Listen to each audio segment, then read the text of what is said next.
المتعارف عليه انك لو عندك فكرة مشروع ما تقولهاش لحد لا يسرقها منك. في الحقيقة انت محتاج تقول للناس افكارك، لان ده هيساعدك ان انت تتأكد هل انت بتحل مشكلة حقيقية ولا لأ.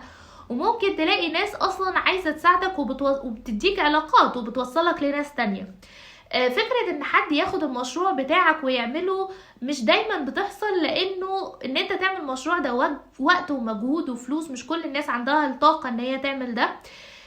الحاجة التانية، لو فكرة مثلا شركة ممكن تاخدها، جرب ان انت تاخد فكرتك وتروح لأي حد في الشركات وتتكلم معاه وشوف هيقولك ايه. هو اصلا عنده كمية شغل كتير وهو عايز يخلص منها ومش محتاج منك شغل زيادة.